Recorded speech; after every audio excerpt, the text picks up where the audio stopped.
Guys വണ്ടിയുടെ petrol തീർന്ന സംശയമുണ്ട്. ഞാൻ എന്താന്ന് നോക്കട്ടെ.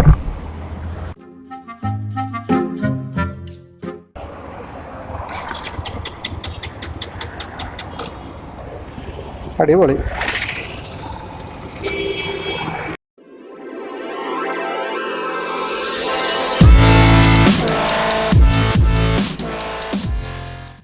ഹലോ എവരിവൺ, എല്ലാവർക്കും മറ്റൊരു വീഡിയോയിലേക്ക് സ്വാഗതം. അപ്പോൾ ഇന്ന് നമ്മൾ റിവ്യൂ ചെയ്യാൻ പോകുന്നത് ബജാജിൻ്റെ അവെഞ്ചർ 160 എന്ന മോഡലാണ്. 2005 ആദ്യമായി ബജാജ് അവെഞ്ചർ എന്നുള്ള മോഡൽ അവരുടെ മാർക്കറ്റിലേക്ക് എത്തിക്കുന്നത്. അതിനുശേഷം പല വകഭേദങ്ങൾ വന്നെങ്കിലും ഇന്ന് നിലവിൽ 3 വകഭേദങ്ങളിലുള്ള അവെഞ്ചറാണ് നമുക്ക് അവൈലബിൾ ആയിട്ടുള്ളത്. അതിൽ സ്റ്റാർട്ടിംഗ് റേഞ്ചിലുള്ള 160cc അവെഞ്ചറാണ് നമ്മൾ ഇന്ന് റിവ്യൂ ചെയ്യാൻ പോകുന്നത്. അപ്പോൾ ഇന്നത്തെ വീഡിയോയിലേക്ക് എല്ലാവർക്കും സ്വാഗതം.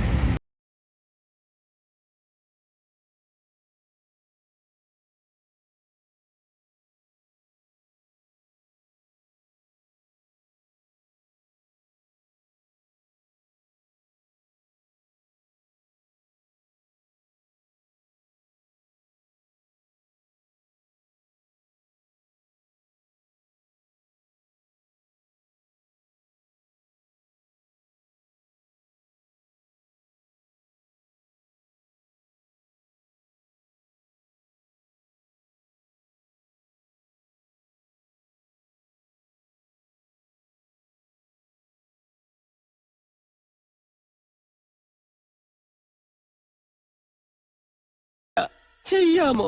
ചെയ്യണമോ? ചെയ്യാം. ഫിക്സ്. ഫ്രണ്ട്സ്, അപ്പോൾ നമുക്ക് അവെഞ്ചേഴ്സിൻ്റെ കൂടുതൽ ഡീറ്റെയിൽസിലേക്ക് നമുക്ക് നോക്കാം. അപ്പോൾ ആദ്യം തന്നെ ഫ്രണ്ടിൽ നിന്ന് നമ്മുടെ കണ്ണിൽ പെടുന്നത് ഒരു ബ്ലാക്ക് ടിൻറ്റഡ് വൈസറാണ്. അത് വലിയൊരു സൈസൊന്നുമല്ല, ഒരു ചെറിയ സൈസിലുള്ള വൈസറാണ് വണ്ടിയുടെ ഫ്രണ്ടിൽ വന്നിട്ടുള്ളത്. അടുത്തതായി തന്നെ ഹെഡ്ലൈറ്റിലേക്ക് വരികയാണെങ്കിൽ ഒരു ഹാലജൻ ഹെഡ്ലൈറ്റാണ് വണ്ടിക്ക് വരുന്നത്. അതിൻ്റെ അടിയിലായി തന്നെ LED സ്ട്രിപ്പ് നമുക്ക് കാണാവുന്നതാണ്. ഇൻഡിക്കേറ്റേഴ്സിലേക്ക് വരുമ്പോൾ ക്ലിയർ ലെൻസോട് കൂടിയ നോർമൽ ലൈറ്റ് ഇൻഡിക്കേറ്റേഴ്സാണ് വരുന്നത്.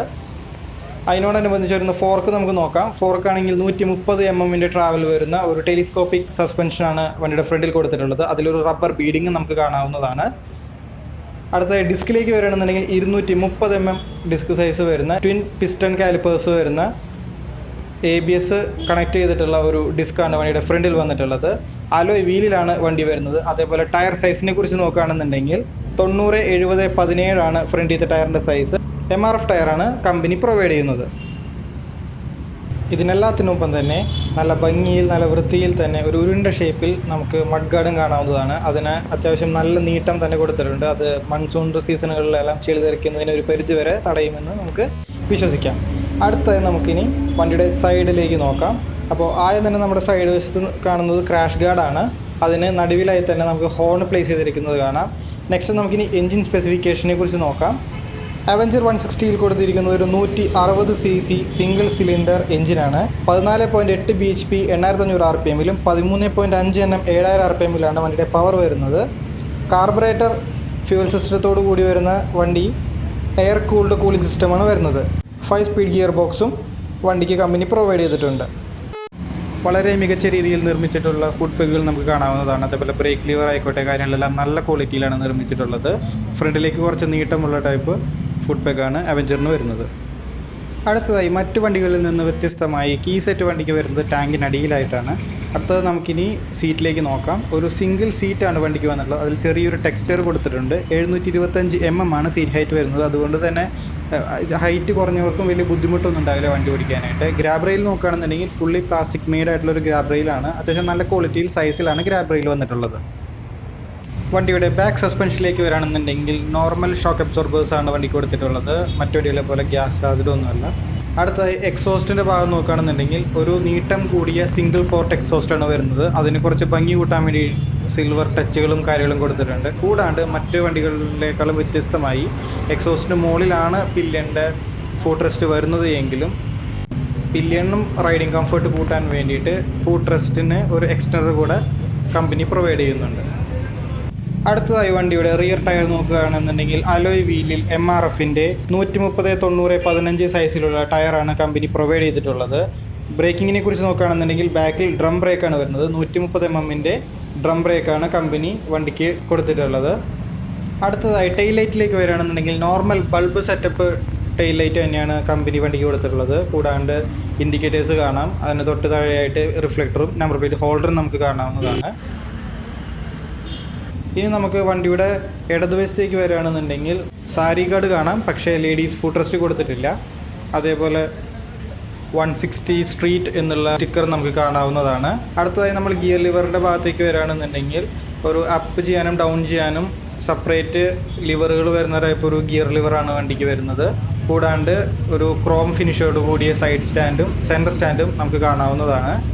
മറ്റ് വണ്ടികളിൽ നിന്ന് വ്യത്യസ്തമായി എൻജിൻ ഓയിൽ ലെവൽ ചെക്ക് ചെയ്യുന്നതിൻ്റെ ഗ്ലാസ് ലെഫ്റ്റ് സൈഡ് എൻജിന് മുകളിലായാണ് അവഞ്ചറിൽ വന്നിരിക്കുന്നത്. ടാങ്കിനടിയിൽ വശമായി തന്നെയാണ് ചോക്കും അതേപോലെ റിസർവിൻ്റെ ടാപ്പും അവഞ്ചറിൽ സെറ്റ് ചെയ്തിരിക്കുന്നത്. അടുത്തതായി നമുക്കിനി ടാങ്കിലേക്ക് വരികയാണെന്നുണ്ടെങ്കിൽ അവഞ്ചർ എന്നുള്ളൊരു ബാഡ്ജിങ്ങും കുറച്ച് സ്റ്റിക്കർ വർക്കും ഉള്ള ഒരു മെറ്റൽ ടാങ്കാണ് അവഞ്ചറിന് വന്നിട്ടുള്ളത്. സെൻറ്റർ പോർഷനിലായി നമുക്ക് ഫ്യൂവൽ ഗേജ് കാണാവുന്നതാണ്. അതൊരു അനലോഗ് ഫ്യൂവൽ ഗേജാണ്. തൊട്ട് താഴെയായി ഫ്യൂവൽ ലിഡും നമുക്ക് കാണാവുന്നതാണ്. ടാങ്കിൻ്റെ കപ്പാസിറ്റിയെക്കുറിച്ച് പറയുകയാണെന്നുണ്ടെങ്കിൽ 13 ലിറ്റർ കപ്പാസിറ്റി വരുന്ന ടാങ്കാണ് അവഞ്ചറിലുള്ളത്. 3.8 ലിറ്ററാണ് റിസർവ് വരുന്നത്. അടുത്ത അവഞ്ചറിൻ്റെ ഹാൻഡിൽ ഭാഗത്തെക്കുറിച്ച് പറയുകയാണെന്നുണ്ടെങ്കിൽ ഒരു സിംഗിൾ പീസ് ഹാൻഡിൽ ബാറാണ് വണ്ടിക്ക് വരുന്നത്. സ്വിച്ച് സെറ്റുകളെക്കുറിച്ച് പറയുകയാണെന്നുണ്ടെങ്കിൽ ഇടതുവശത്ത് വരുന്നത് പാസ് ലൈറ്റ്, ഇൻഡിക്കേറ്റർ, ഹോണ്, അതേപോലെ തന്നെ ഹൈ ബീമും ലോ ബീമിൻ്റെ സ്വിച്ചുകളാണ്. വലതുവശത്ത് വരുന്നത് എൻജിൻ കിൽ സ്വിച്ചും പവർ സ്വിച്ചും ഹെഡ്ലൈറ്റിൻ്റെ സ്വിച്ചുമാണ്. മിറേഴ്സിനെ കുറിച്ച് നമുക്ക് ഓടിക്കുമ്പോൾ സംസാരിക്കാം. അതേപോലെ ലിവേഴ്സ് വന്നിട്ടുള്ളത് ഒരു സിൽവർ ഫിനിഷിലാണ്. അത് വണ്ടിക്ക് ഒരു ക്ലാസിക് ലുക്ക് കൊടുക്കുന്നുണ്ട്. അടുത്തതായി നമുക്കിനി മീറ്റർ ഓൺ ചെയ്യാം. അപ്പോൾ സീറ്റിനടിയിലായിട്ടാണ് കീ സെറ്റിൻ്റെ പ്ലേസിങ് വന്നിട്ടുള്ളത്. ഈ രീതിയിലാണ് മീറ്റർ ഓണായി വരുന്നത്. അത്യാവശ്യം ഹാർഡായിട്ടുള്ള ഒരു സ്വിച്ചാണ് മീറ്ററിൽ വന്നിട്ടുള്ളത്. ബേസിക് ആയിട്ടുള്ള കാര്യങ്ങൾ മാത്രമേ മീറ്ററിൽ ഉൾപ്പെടുത്തിയിട്ടുള്ളൂ. ഓഡോയും ട്രിപ്പ് 1 മാത്രമേ മീറ്ററിൽ ഉൾപ്പെടുത്തിയിട്ടുള്ളൂ. അവഞ്ചറുകളുടെ ഹാൻഡിൽ ലോക്ക് വരുന്നത് ഹാൻഡിലിന് വലതുവശത്തായി താഴെയായിട്ടാണ്. അപ്പോൾ ഇത്രയുമാണ് നമ്മുടെ അവഞ്ചർ 160യുടെ സ്പെസിഫിക്കേഷൻസും കാര്യങ്ങളും. നമുക്ക് എന്തായാലും ഇനി വണ്ടി ഓടിച്ച് നോക്കിയിട്ട് കൂടുതൽ ഡീറ്റെയിൽസ് അറിയാം. ഫ്രണ്ട്സ്, അപ്പോൾ ഇത് നമ്മൾ അവഞ്ചറിൻ്റെ ടെസ്റ്റ് ഡ്രൈവ് ഭാഗത്തേക്ക് കിടക്കുകയാണ്. അപ്പോൾ നമുക്കാദ്യം 160 ഓടിച്ചിട്ട് വരാം. ആദ്യമായിട്ടാണ് ഞാനപ്പോൾ ഒരു ക്രൂസറിൽ ഇരിക്കുന്നത്. അപ്പോൾ സീറ്റിങ് കണ്ടില്ലേ, സൂപ്പർബ്ലി ബ്രാൻഡഡ് ഫുഡാണ്. ഒരു രീതിയിലുള്ള കാലത്താത്തൊരു പ്രശ്നമില്ല. ഫാൻസി ആയിട്ടുള്ള നമ്മൾ സൈഡ് സ്റ്റാൻഡ്. ഓക്കെ, അപ്പോൾ ഫസ്റ്റ് ഇംപ്രഷനിൽ നമ്മളൊരു ചെയറിലേക്ക് ഇരിക്കുന്ന ഒരു ഫീലുണ്ട്.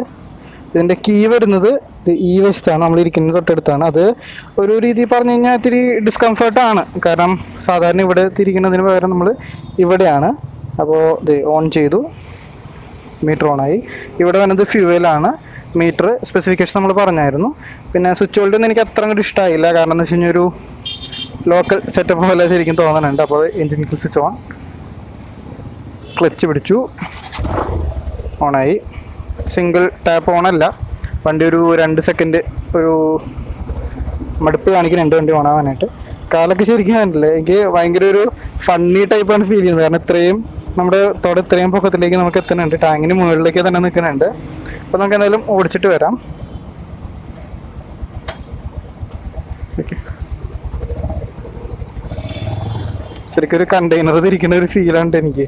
കാരണം എന്ന് വെച്ച് കഴിഞ്ഞാൽ ഇത്രയും ടേണിങ് റേഡിയസ് കൂടിയൊരു വണ്ടി നമ്മൾ ഇതുവരെ ഓടിച്ചിട്ടുള്ളൂ. അതേപോലെ തന്നെ കാല് നല്ല ഉയരത്തിലും. അപ്പോൾ ഇത് ഇത്രയും ഇങ്ങനത്തെ ഒരു ക്രൂസർ ടൈപ്പ് വണ്ടി നമ്മൾ ആദ്യം ഇതുകൊണ്ട് തന്നെ എനിക്ക് ശരിക്കും ഒരു ഫണ്ണി പോസ്റ്ററാണ് വണ്ടി തരുന്നത്. എന്തായാലും നമുക്ക് റോഡിലേക്ക് ഇറക്കാം.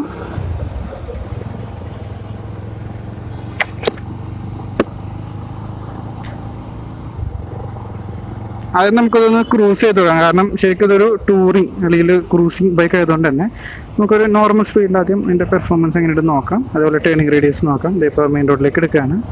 വീശി എടുക്കേണ്ട ഒരു അവസ്ഥയുണ്ട്. വീശി എടുക്കുമ്പോൾ അത്യാവശ്യം നമുക്ക് സുഖമായിട്ട് തന്നെ വിളയ്ക്കാൻ പറ്റുന്നുണ്ട്. ശരിക്കും ഒരു കസേരയിരിക്കുന്ന ഒരു ഫീലാണ് കേട്ടോ. ഇങ്ങനെ വീണ്ടും നിവർന്നിരിക്കുന്ന ഒരു ഫീലാണ്. നല്ല കംഫർട്ടാണ് വണ്ടി. പക്ഷേ ട്രാഫിക്കിൽ അത്ര ഗുണമാവുമെന്ന് എനിക്ക് തോന്നുന്നില്ല. പക്ഷേ ഇപ്പോഴത്തെ കണ്ടീഷനിൽ ഈ ഒരു രീതിയിൽ നമുക്ക് ഓക്കെ ആണ്. സസ്പെൻഷനെ കുറിച്ച് പറയുകയാണെന്നുണ്ടെങ്കിൽ സോഫ്റ്റ് സസ്പെൻഷനാണ്. സോഫ്റ്റ് ആണെന്നുള്ള പ്രശ്നം എന്താണെന്ന് വെച്ച് കഴിഞ്ഞാൽ ഒരു ചെറിയ കുഴിയാണെന്നുണ്ടെങ്കിലും അത് നമുക്ക് അത്യാവശ്യം നല്ല രീതിയിൽ ഇങ്ങനെ വണ്ടി ഇങ്ങനെ ഷോക്ക് ഇങ്ങനെ പ്രസ് ആവണത് നമുക്ക് ഫീൽ ചെയ്യും. സ്റ്റിഫ് ആകുമ്പോൾ തിരക്കിയായിരിക്കും ചെയ്യുക. ഇത് ഇച്ചിരി സോഫ്റ്റ്വെയർ ആയിട്ടാണ് നമുക്ക് തോന്നുന്നത്. ബ്രേക്കിംഗ് വളരെ മികച്ച ബ്രേക്കിംഗ് ആണ്. പിന്നെ എഞ്ചിൻ വെച്ച് നോക്കുകയാണെങ്കിൽ ഞാൻ ഇപ്പോൾ ടോപ്പ് ഗിയറിൽ 1 ഗിയർ ഡൗൺ ചെയ്തിട്ടാണ്. സ്പീഡ് നമുക്ക് അറിയാൻ പറ്റില്ല, എന്നാലും ഈ എഞ്ചിനിനെ നോക്കിങ്ങോ അങ്ങനത്തെ പ്രശ്നങ്ങളൊന്നും നമുക്ക് ഫീൽ ചെയ്യുന്നില്ല.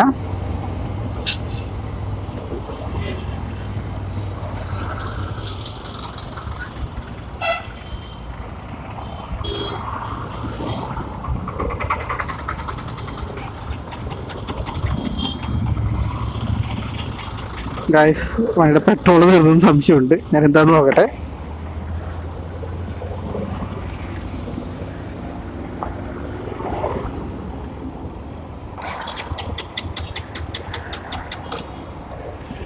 അടിപൊളി.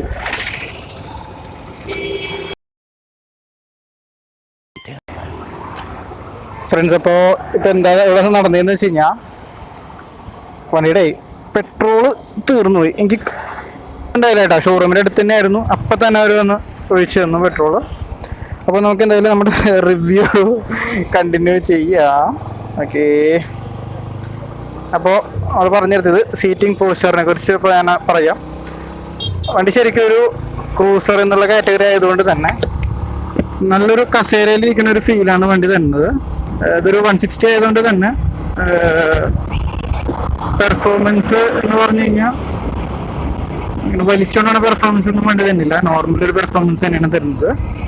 പിന്നെ ഒരു ഓവറോൾ ഒരു ഫിറ്റ് ആൻഡ് ഫിനിഷ് ഒക്കെ വണ്ടി നല്ല ഭംഗിയുണ്ട് കാണാനായിട്ട്. ഹാൻഡിൽ ബാർ എന്ന് പറയാനായിട്ടാണെന്നെങ്കിലും ക്ലിപ്പ് ഓൺ ജോയിൻ എന്നല്ല, ബാർ ഹാൻഡിൽ എന്ന് പറയാം. എന്നാലും ഇങ്ങനെ ബെൻഡ് ചെയ്തിട്ടുള്ളൊരു ടൈപ്പ് ഇതാണ്. സ്വിച്ച് ഹോൾഡ് എനിക്ക് ഒട്ടും ഇഷ്ടമായില്ല കേട്ടോ, അത് തുറന്നു പറയാം. വളരെ എനിക്ക് എന്തോ പോലെ തോന്നുന്നു ഈ സ്വിച്ചിൻ്റെ ഒക്കെ ഒരു ഷേപ്പും അതേപോലെ ഏച്ചെട്ടി വെച്ചേക്കുന്ന ഒരു ഫീലാണ് എനിക്കുള്ളത്. പിന്നെ എൻജിൻ എന്ന് പറഞ്ഞു കഴിഞ്ഞാൽ വളരെ റെസ്പോൺസീവ് ആയിട്ടുള്ളതൊന്നല്ല. നമുക്കിങ്ങനെ അത്യാവശ്യം ആടിപ്പാടിയൊക്കെ പോകാൻ പറ്റുന്ന അങ്ങനത്തെ ഒരു ടൈപ്പ് ഒരു എൻജിനാണ്. ഗിയർ എന്ന് പറയുകയാണെങ്കിൽ വളരെ സ്മൂത്താണ്. നമ്മൾ എന്താ NS 160 പോലെ തന്നെ. അതേപോലെ തന്നെ കണ്ടില്ല, പെട്ടെന്ന് ബ്രേക്ക് പിടിക്കുമ്പോൾ നോർമൽ ബൈക്സിൻ്റെ പോലെ ഒരു ഗിയർ വീഴാനായിട്ടൊരു ബുദ്ധിമുട്ടൊന്നുമില്ല. അതേപോലെ തന്നെ ടേണിംഗ് റേഡിയസ് ഇത്തിരി കൂടുതലാണ്. ഇലൂമിനേഷൻ ഈ ചെറിയൊരു സ്ക്രീനിൽ ഒരു ഓറഞ്ച് കളർ ഇലൂമിനേഷനാണ് വരുന്നത്. പിന്നെ നമ്മുടെ ബജാജിൻ്റെ ലോഗോ ഒരു നീല കളറാണ്. RPM മീറ്റർ ഇങ്ങനെയാണ് ഓടുന്നത്, പക്ഷെ ഇത് ഇപ്പോൾ ഓഫ് ചെയ്തിട്ടേക്കാണ്. പിന്നെ വണ്ടി ഓടിക്കുന്നത് ഒരു അവഞ്ചർ ആണെന്ന് തോന്നിപ്പിക്കാനായിട്ടൊരു അവഞ്ചറിൻ്റെ ലോഗോ കൊടുത്തിട്ടുണ്ട്. നോർമൽ ഹോണാണ് വരുന്നത്. 2 ലിവേഴ്സും സ്റ്റീലിൻ്റെ ടൈപ്പാണ് വരുന്നത്. അതൊരു ക്ലാസിക് ക്രൂസർ ലുക്ക് കൊടുക്കാൻ വേണ്ടിയിട്ടാണ്. ഇൻഡിക്കേറ്റേഴ്സ് ഒക്കെ നോർമൽ പറഞ്ഞ പോലെ നോർമലാണ്. അപ്പോൾ ഫ്രണ്ടിൽ നിന്ന് ഒരു ലുക്ക് കാണുമ്പോൾ തന്നെ തലൊന്ന് കുനിച്ചിട്ട് വേണം നമുക്ക് ഫ്യൂവലിൻ്റെ ഒരു മീറ്റർ നോക്കാനായിട്ട്. ബേസിക് കാര്യങ്ങൾ മാത്രമാണ് മീറ്ററിൽ കൊടുത്തിട്ടുള്ളത്. ഈ വണ്ടി നമുക്കിങ്ങനെ വലിപ്പിച്ച് അല്ലെങ്കിൽ ഇങ്ങനെ പെർഫോമൻസ് നോക്കിയൊന്നും ഓടിക്കേണ്ട ഒരു വണ്ടിയല്ല. ഒരു എന്താ പറയുക, ഒരു ക്ലാസിക് ഒരു ക്രൂസർ എന്നുള്ള രീതിയിൽ അതൊരിക്കലും ഒരു പെർഫോമൻസ് ക്രൂസർ ഒന്നല്ലല്ലോ വണ്ടി. അപ്പോൾ നമുക്കിതൊരു പെർഫോമൻസിൻ്റെ ഉപരി ഇതിൻ്റെ ഒരു പർപ്പസ് ആണ്, ഒരു ക്രൂസിങ് റൈഡിങ് പർപ്പസാണ് നോക്കേണ്ടത്. സൗണ്ട് അത്ര ലൗഡല്ല, അത്യാവശ്യം ബാസി ആയിട്ടുള്ളൊരു സൗണ്ടാണ് വണ്ടി തരുന്നത്. മെയിൻലി എനിക്കിത് കുറച്ചൊരു ഇഷ്ടമായത് ഇതിൻ്റെ സീറ്റിംഗ് പോസ്ചറാണ്. കാരണം എനിക്കിതൊരു ഫസ്റ്റ് ടൈം എക്സ്പീരിയൻസ് ആണ് ഇങ്ങനത്തെ സീറ്റിംഗ് പോസ്ചർ. അപ്പോൾ എനിക്കത് ആദ്യം കുറച്ച് ഫണ്ണി ടൈപ്പായിട്ട് തോന്നിയെങ്കിലും ഇപ്പോൾ ഓക്കെയാണ് വണ്ടി, പ്രശ്നങ്ങളൊന്നുമില്ല. സിറ്റിയിൽ ഓടിക്കുമ്പോൾ കുറച്ച് ബുദ്ധിമുട്ടുണ്ടാകും. കാരണം എന്താണെന്ന് വെച്ച് കഴിഞ്ഞാൽ അറിയാം, ഇതിൻ്റെ ടേണിംഗ് റേഡിയസ് കൂടുതലാണ്. കാരണം ഇതിൻ്റെ ഹാൻഡിൽ ഉണ്ടല്ലേ, നല്ലോണം ഫ്രണ്ടിലേക്ക് ഉള്ളൊരു ഹാൻഡിലാണ്. അതേപോലെ തന്നെ ടയറാണെന്നുണ്ടെങ്കിൽ നല്ല വീൽ ബേസ് കൂടുതലാണ്. അതുകൊണ്ട് തന്നെ വണ്ടി ബ്ലോക്കുകളിലിട്ട് തിരിക്കാനൊക്കെ ആണെന്നുണ്ടെങ്കിലും വളരെ ബുദ്ധിമുട്ടായിരിക്കും. പക്ഷേ ഇപ്പം നമ്മൾ ഇതേപോലെ യൂട്ടേൺ പോലത്തെ ഒന്നും എടുക്കാനായിട്ട് വലിയ ബുദ്ധിമുട്ടൊന്നുമില്ല. എന്നാലും നമുക്കൊന്ന് കൈ കൊടുത്തു നോക്കാം.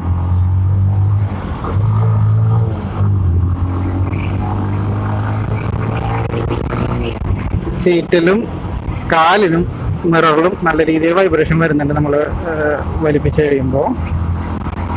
വളരെ നല്ല ബ്രേക്കിംഗ് ആണ്. തൊടുമ്പോൾ തന്നെ നല്ല ബൈറ്റ് വരുന്നുണ്ട് വണ്ടി. മിറേഴ്സിൻ്റെ വിസിബിലിറ്റി പറയുകയാണെന്നുണ്ടെങ്കിൽ നല്ല വിസിബിലിറ്റി, ചെറിയൊരു മിററായിട്ട് നമുക്ക് തോന്നുമെങ്കിലും കൈയൊരു മിററിൻ്റെ ഒരു കാൽഭാഗം മാത്രമേ കവർ ചെയ്യുന്നുള്ളൂ. അപ്പം നമുക്ക് റൈറ്റ് സൈഡിൽ നല്ല ക്ലിയർ ആയിട്ട് കാണാം. ചെറിയൊരു ഭാഗം മാത്രമേ നമ്മുടെ കൈ കാണുന്നുള്ളൂ. ലെഫ്റ്റ് സൈഡ് ആകുമ്പോൾ കുറച്ചൊരു ഭാഗത്തോളം നമുക്ക് കൈയിൻ്റെ ഒരു വിസിബിലിറ്റി വരുന്നതുകൊണ്ട് ആ ഒരു പിന്നിലെ കാഴ്ച കുറവാണ് കിട്ടുന്നത്. ഓടിക്കും തോറും വണ്ടി കുറച്ചും കൂടെ കയ്യിലേക്ക് കിട്ടുന്ന രീതിയിൽ ശരിക്കും ഫീൽ ചെയ്യുന്നുണ്ട് കേട്ടോ. നമുക്ക് ഈ പറഞ്ഞ പോലെ ഭയങ്കര ഡിസ്കംഫേർട്ട്, ചിലർ ഈ പറഞ്ഞ പോലെ അങ്ങനത്തെ വഴികളൊക്കെ ഓടിച്ചാൽ ഭയങ്കര ഡിസ്കംഫേർട്ടാണെന്നൊക്കെ പറയുന്നുണ്ടെങ്കിലും എനിക്ക് വലിയൊരു പ്രശ്നമായിട്ടൊന്നും തോന്നണില്ല. ഞാൻ പറഞ്ഞല്ലോ ടേണിംഗ് റേഡിയസ് കൂടുതലിൻ്റെ ഒരു പ്രശ്നമുണ്ട്, അതില്ല എന്നല്ല ഞാൻ പറയുന്നത്. പക്ഷേ എങ്കിൽ നോർമൽ ഒരു കണ്ടീഷനൊക്കെ ഓടിക്കാനായിട്ടൊന്നും പ്രശ്നമൊന്നുമില്ല കേട്ടോ, നല്ല രീതിയിൽ ഓടിക്കാവുന്ന വണ്ടിയാണ്. 6 പോലെയൊന്നും വണ്ടി അധികം ഓടിക്കാൻ പറ്റില്ല കേട്ടോ. കാരണം എന്ന് വെച്ച് കഴിഞ്ഞാൽ ഞാൻ പറഞ്ഞല്ലോ നമ്മുടെ സീറ്റിംഗ് പോസ്ചർ എങ്ങനെയാണ്, അപ്പോൾ കണ്ടില്ലേ ഇങ്ങനെ ആക്കുമ്പോഴേക്കും തന്നെ നമുക്ക് ഹാൻഡിലിൻ്റെ വെയിറ്റ് നമുക്ക് കയ്യിൽ കിട്ടുന്നുണ്ട്. അപ്പോൾ അങ്ങനത്തെ രീതിയിലൊന്നും ഓടിക്കാൻ പറ്റില്ല. സ്ട്രെയിറ്റ് ഹൈവേസ് ഒക്കെ നമുക്ക് അത്യാവശ്യം ഒരൊറ്റ സ്പീഡ് മെയിൻറ്റെയിൻ ചെയ്ത് റിലാക്സ് ചെയ്ത് പോകാവുന്ന ഒരു വണ്ടിയാണ് അവെഞ്ചർ. അത്